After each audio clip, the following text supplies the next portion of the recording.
Guys, hindi na makikita yung daan. 6 inches of snow. Ayan, kadami. So, ayan guys, good morning guys. Ngayon pala guys, ay nandito tayo sa Kenora, Ontario.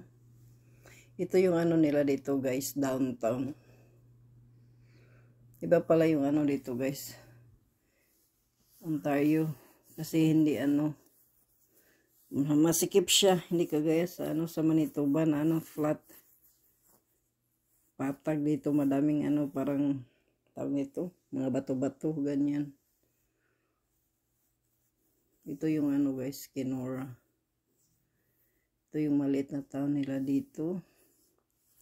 So ayan guys, nagpapasyal lang kami dito guys. Pasyal-pasyal din pag may time. Winter pala to guys. Ayan. Maganda din siya tignan. Ano lang siya, tawag nito.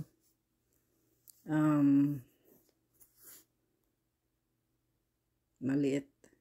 Sikip ng mga daanan. Hindi kagaya sa may sa Manitoba. Malapad yung daan. Alam mo yung guys, yung patag siya. Dito, maraming bato. Tsaka itong nasa gilid sa left side guys, yan guys, lake. Yung nakikita siya left side, hospital pala yan guys. Ayan. Pag dito guys, summer, maganda mamasyal kasi maganda mang isda dito. Kasi yung isda dito, madami.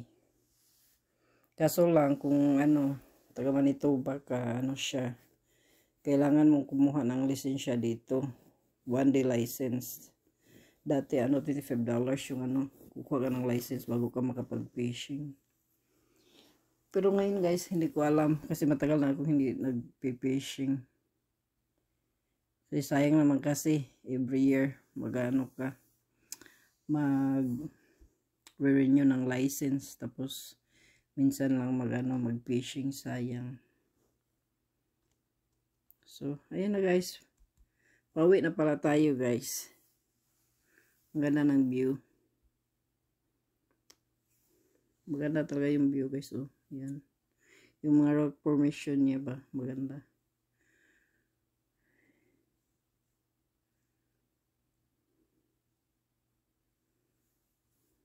Winter siya guys, pero malinis yung daan kasi uminit na siya. Kaya ganyan.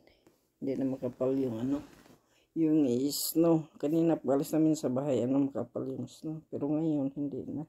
Mainit dito sa Kenora. So tuloy-tuloy lang tayo guys. Samahan niyo ako guys.